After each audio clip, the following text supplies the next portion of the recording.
केंद्रीय गृह मंत्री अमित शाह 9 जनवरी को जम्मू कश्मीर आएंगे। क्या एजेंडे पर है?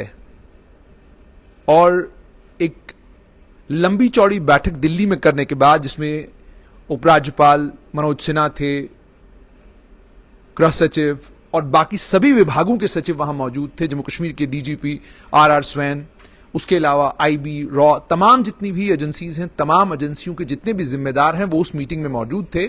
लंबी चौड़ी मीटिंग हुई और उसमें समीक्षा की गई राजौरी पुंछ के हालात के ऊपर। बात की गई कि घाटी में आने वाले दिनों में क्या हालात बन सकते हैं, क्या संभवतः जम्मू कश्मीर में चुनाव कराए जा सकते हैं और कौन से चुनाव हैं जो अभी कराए जाने चाहिए और कौन से चुनाव हैं जिनको अभी नहीं कराया जा सकता। इन तमाम चीजों पर बात हुई। बात इस पर भी हुई कि क्या अड़चन है, कहां पर अड़ंगा है, क्यों पंचायत और म्युनिसिपैलिटी के चुनाव अभी नहीं हो सकते हैं।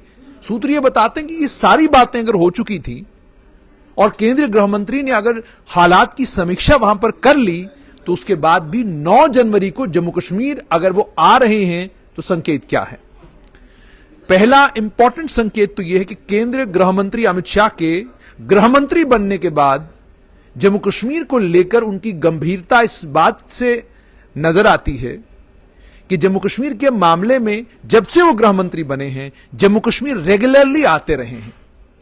संपर्क टूटे ना जम्मू कश्मीर के साथ। समीक्षा दिल्ली में भी हो और समीक्षा जम्मू कश्मीर में भी हो। जम्मू कश्मीर पहुंचकर हालात का जायजा खुद लिया जाए, ग्राउंड पर पहुंचकर देखा जाए कि हालात कैसे हैं। क्योंकि वो राजनीति में चाणक्य भी हैं, तो राजनीतिक तौर पर भी जमीन कितनी पक्की है या जमीन कितनी कच्ची है, उसका भी आभास, उसका भी आंकलन तब किया जा सकता है जब जम्मू कश्मीर में आप मौजूद हो। लेकिन इस बार ऐसा क्या है जिसके चलते केंद्रीय गृह मंत्री जम्मू कश्मीर आएंगे?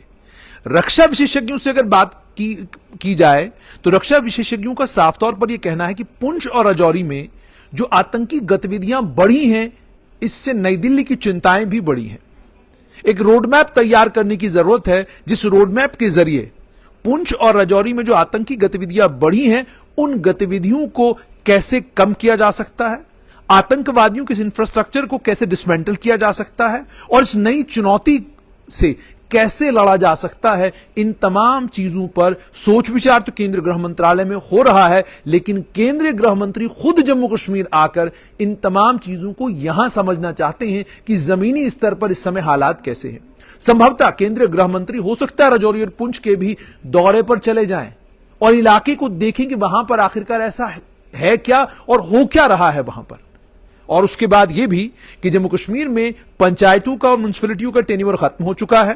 म्युनिसिपैलिटीज का टेन्योर तो ऑलरेडी खत्म हो चुका है, कॉर्पोरेशंस खत्म, कमिटियां खत्म, काउंसिलें खत्म और अब पंचायतों का टेन्योर भी खत्म हो रहा है। इसके बाद पंचायत और म्युनिसिपैलिटी के चुनाव जम्मू कश्मीर में होना तय है। लेकिन आप जानते हैं कि पंचायती राज के कानून के अंदर भी संशोधन करना है, म्युनिसिपल एक्ट के अंदर भी संशोधन करना है। दोनों कानूनों के अंदर संशोधन होने के बाद जम्मू कश्मीर में ये दोनों चुनाव कराए जा सकते हैं। कारण ये कि पंचायत का चुनाव तो स्टेट इलेक्शन कमीशन ने कराना है, म्युनिसिपैलिटी का चुनाव पूरे देश भर में स्टेट इलेक्शन कमीशन कराता है, लेकिन केवल जम्मू कश्मीर एक ऐसा केंद्र शासित प्रदेश है जिस केंद्र शासित प्रदेश में यह ताकत चीफ इलेक्टोरल ऑफिसर के पास थी।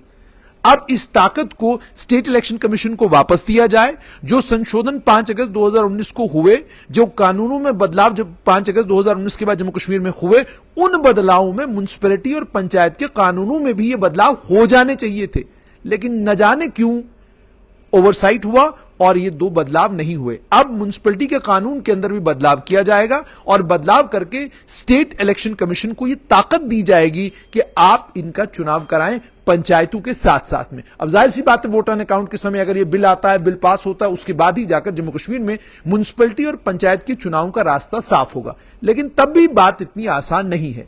ओबीसी को लेकर जैसे मैंने आपको कहा कि उनको रिजर्वेशन तो दे दिया गया, कानून उसमें पास कर दिया गया, लेकिन अब आइडेंटिफिकेशन की बारी है कि आपको जम्मू कश्मीर में आइडेंटिफाई करना है कि कितने प्रतिशत ओबीसी जम्मू कश्मीर में है, उन कितने प्रतिशत ओबीसीज को कितने प्रतिशत रिजर्वेशन मिलना चाहिए, पंचायत में कितना मिलना चाहिए, म्युनिसिपैलिटी में कितना मिलना चाहिए। वो रिजर्वेशन जब तक उनको पॉलिटिकल रिजर्वेशन इन दोनों इंस्टीट्यूशंस में एक्सटेंड नहीं होगा, तो ओबीसी को रिजर्वेशन देने के बाद भी जो राजनीतिक लाभ बीजेपी को होना चाहिए वो राजनीतिक लाभ नहीं होगा, क्योंकि ओबीसी नाराज इस बात से रहेंगे कि आपने हमको रिजर्वेशन तो दे दिया, लेकिन राजनीतिक तौर पर जिन 2 बड़े इंस्टीट्यूशनों में हमको रिजर्वेशन मिलना चाहिए था वहां हमें नहीं मिला। एक तो इस चीज को भी क्लैरिफाई करना है और क्लैरिटी के साथ आम जनमानस के बीच में तभी जाएगा जब इन दोनों को लेकर कानून आएगा। तीसरा बड़ा फैसला, पहाड़ी कबीला के लोग डिसअपॉइंट हो चुके हैं। उनके मन में मस्तिष्क में यह बात आ चुकी है कि शायद केंद्र सरकार एसटी जो हमें मिलने जा रहा था, शायद अब केंद्र सरकार उसको लेकर गंभीर नहीं है। लेकिन सूत्र यह बताते हैं कि वोट ऑन अकाउंट के समय में पहाड़ियों को एसटी जो देने का वादा केंद्र सरकार ने किया है वो बिल आएगा, उस बिल को टेकअप किया जाएगा और पहाड़ी कबीला के लोगों को वोट ऑन अकाउंट के समय में उनका बिल पास हो सकता है और उन्हें एसटी मिलेगा। और अगर पहाड़ी कबीला के लोगों को एसटी मिलता है तो उसके बाद एक और इंपॉर्टेंट काम बाकी रहता है। वो इंपॉर्टेंट काम यह है कि जब आपने पहाड़ियों को एसटी दे दिया तो उसके बाद जो रिजर्वेशन राजौरी पुंछ में एसटी को मिला हुआ है, क्या उसका प्रतिशत बढ़ेगा या वो उतने ही प्रतिशत रहेगा जितने प्रतिशत ऑलरेडी है। कारण बढ़ने का यह है कि आप रिजर्वेशन को अक्सर कहते हैं कि जितनी आबादी है आबादी के अनुसार आपको रिजर्वेशन मिलता है।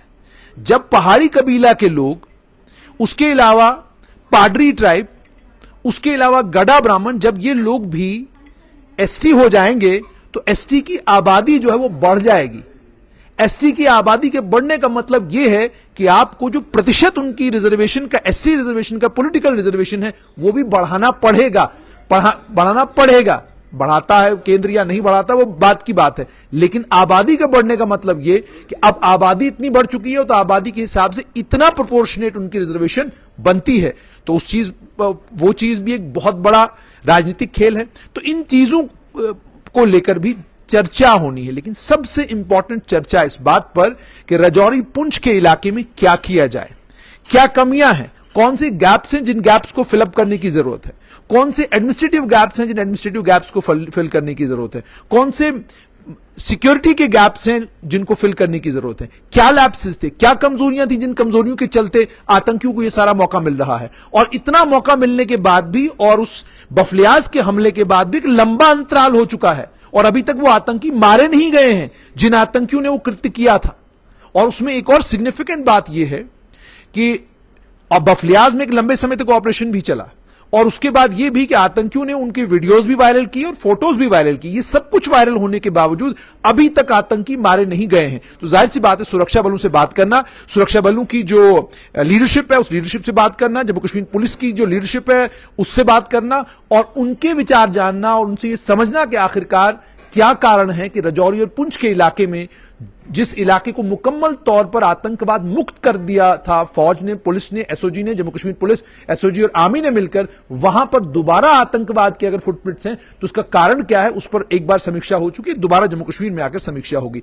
और जो अलग अलग प्रोजेक्ट जम्मू कश्मीर में चल रहे हैं, जिसमें सबसे इंपॉर्टेंट प्रोजेक्ट, जिस प्रोजेक्ट को लेकर साल 2020 में मैंने एक वीडियो किया था और वीडियो करके मैंने ये कहा था कि प्रधानमंत्री नरेंद्र मोदी भारतीय रेल को घाटी में देखना चाहते हैं लोग 2024 के लोकसभा चुनावों से पहले। और उस समय नेशनल कॉन्फ्रेंस के एक बड़े नेता ने इस मेरी वीडियो की खिल्ली उड़ाई थी, मजाक बनाया था और मुझे कहा था कि जुनैद साहब आप तो कमाल कर गए, आप तो 2024 में ट्रेन पहुंचा गए घाटी में। लेकिन अब वो हकीकत हो चुकी है और आप सुन भी चुके हैं अलग अलग वेब पोर्टल्स के जरिए कि ट्रेन अब घाटी फरवरी 2024 में पहुंचने जा रही है। तो मतलब ये कि लोकसभा चुनाव से पहले ट्रेन भी घाटी पहुंच जाएगी। तो ट्रेन के घाटी पहुंचने के बाद उसका असर जम्मू पर क्या पड़ेगा? 4 लेनिंग रोड की मुकम्मल हो चुकी है, टोल भी वसूलना शुरू कर दिया national highway authority of India ने।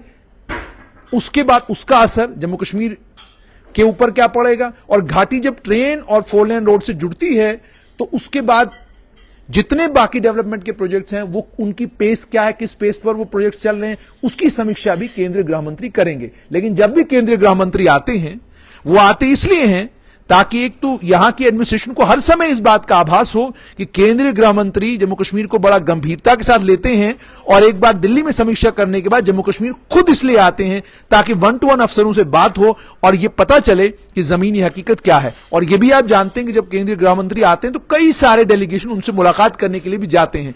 उससे भी केंद्रीय गृह मंत्री को जमीन पर क्या हो रहा है उसका आभास होता है, पता चलता है कि जमीनी स्तर पर क्या कुछ हो रहा है। तो इसलिए 9 जनवरी का ये जो केंद्रीय गृह मंत्री का विजिट है, ये बड़ा सिग्निफिकेंट होने जा रहा है। और इस सिग्निफिकेंट विजिट से पहले कुछ इंपॉर्टेंट डेवलपमेंट्स हुए हैं।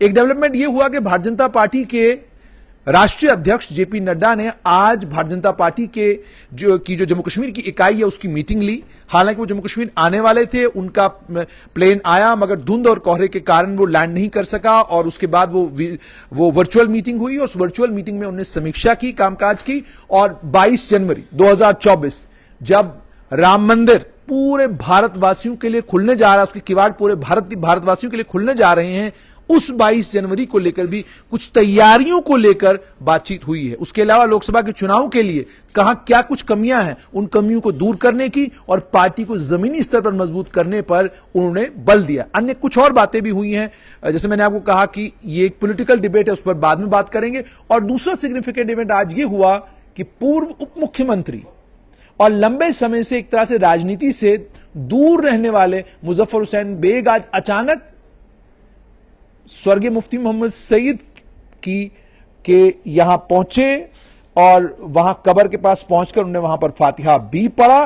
और फातिहा पढ़ने के बाद वहां पर महबूबा मुफ्ती मौजूद थी, सरताज मदनी मौजूद थे और खबर अब यह आ रही है कि वो पीडीपी में शामिल हो गए। हालांकि कई लोग ये कह रहे हैं कि अभी शामिल नहीं हुए, लेकिन एक खबर के मुताबिक वो पीडीपी में दोबारा से शामिल हुए। वो और उनकी धर्मपत्नी सफीना बेग ऑलरेडी पीडीपी में महिला विंग की अध्यक्षा भी रह चुकी हैं। ये बड़ा सिग्निफिकेंट इवेंट है जो हुआ है। उसके अलावा अन्य कुछ और पॉलिटिकल डेवलपमेंट्स हुई हैं, जिन पॉलिटिकल डेवलपमेंट्स में जम्मू कश्मीर अपनी पार्टी के नेता सैयद अल्ताफ बुखारी केंद्रीय गृह मंत्री से मिलाटी हुए, मुलाकात की, लंबी चौड़ी मुलाकात हुई, जम्मू कश्मीर के ऊपर बात हुई। तो इन सारी सिग्निफिकेंट इवेंट्स को ध्यान में रखिए और उसके बाद आंकलन कीजिए कि 9 जनवरी 2024 को जब केंद्रीय गृह मंत्री जम्मू कश्मीर आएंगे तो एजेंडे पर क्या होगा।